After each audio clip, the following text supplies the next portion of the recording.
दुर्घटनाग्रस्त बोलेरो गाड़ी भितर उद्धार हेले तीनोटी षंढ।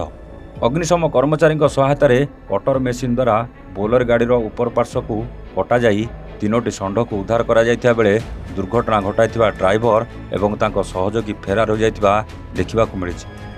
चोरा चालाण करुवा दुर्घटनाग्रस्त बोलेरो गाड़ी को जबत करिछि सुकिंदा पुलिस।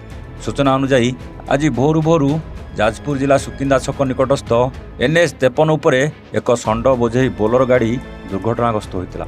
खबर पाई दुर्घटनास्थल में पहुंचते सुकिंदा अग्निशम विभाग कर्मचारी। कटर मेसीन सहायतार गाड़ी को कटा जाई गुरुतर अवस्था तीनोटी षंढ को उद्धार करा जायतिला। परे बजरंग दल सहायतार षंढ मानक स्वास्थ्य परीक्षा पाई स्थानीय पशु डाक्तरखाना को पठा जायतिला। सुकिंदा पुलिस द्वारा षंढ चोरा चालाण हेउतबा दुर्घटनाग्रस्त बोलेरो गाड़ी को जबत करिछि। दुर्घटना स्थल गाड़ीर ड्राइवर और तांको सहयोगी फेरार हो जायतिबा जणा पड़िछि। एही दुर्घटना घटिबा परे प्रत्येक दिन विलंबित राति रे गोरु चोरा चालाण हेउतबा घटना सामना को आसीछि। प्रत्येक दिन सुकिंदा अंचल शह शह गोरु बाहर को चोरा चालाण हेउतबा बेले एहिभଳି बेआईन कार्य स्थानीय पुलिस प्रशासन जानतरे हेउछि कि ना अजाणतरे हेउछि ताहाकु नै एबे प्रश्नवाची सृष्टि होइछि। गोरु चोरा चालाण पेंठस्थल पलटिछि सुकिंदा थाना अंतर्गत हरिपुर अंचल। प्रत्येक दिन आखपाख अंचल गोरु संग्रह करा जाई हरिपुर अंचल राज्य तथा राज्य बाहर को रप्तानी करा जाउथवा सूचना मिली। एभଳି बेआईन कार्य स्थानीय लोकों सहायतार किछि अणहिंदू चलाइथिबार बारंबार अभियोग होई आसुथिले मध्य स्थानीय प्रशासन कि जिला प्रशासन तरफ से भଳି किछि आखिदृशिया कार्यानुष्ठान ग्रहण करा जाउनथवा अभियोग होइछि। निरीह गोमाता सुरक्षा और चोरा चालाण करुवा असाधु व्यवसायी विरुद्ध में दृढ़ कार्यानुष्ठान ग्रहण करने को साधारण दाबी हो। सुकिंदा अंचल आज्ञा जो षंढ बुहा और गाई बुहा सब एमती चले। आम भी सब राति अधरे भी कौट के धरू आ मझे 14टा गाड़ी धराई जोटा थाना आम जिम्मा देलु। जो घटना आम शुणुलु कि सत बोली के विश्वास करूँ।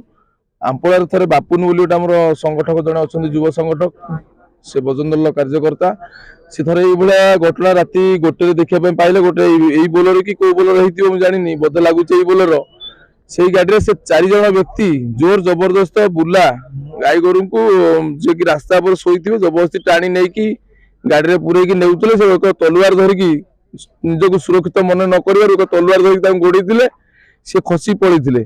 तापर द्वितीय घटना हूँ कुहिका। थोड़े कुहिकार घटना घटी गाई आज पर्यटन से पाई ना। से गोटे कम्प्लेन करते बोलेरो गाड़ी से नहीं जाइए। आ गोटे मंगलपुर 3 नंबर है मंगलपुर गाई बंधा होता घोषारिकी नहीं जाइए राति अधरे। यही घटना दिनिकिया घटना नुह आम शुणी आसलु कि आज सत जोटा देखा पाइलु जो कि एक बोलेरो गाड़ी डालाटा संपूर्ण बनई यही बेपार करने।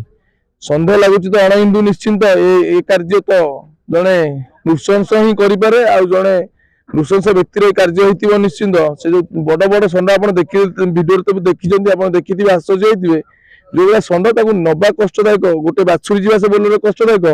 3टी षंढ को मुह को नृशंस भाव बांधी गोड़ को बांधी मुह को बंकई गोड़े षंढर गोड़े बांधी नहीं जाऊे जोटा गोटे दुखद घटना। ये घटना गोटे षंढ को बांधिकी नहीं जाऊँगी। ये कम है शुणु कौन तार बेपार यात्रा चलाती राति अधरे या विदेश को चालाण करेंगे कोटी कोटी टका रोजगार करेंगे।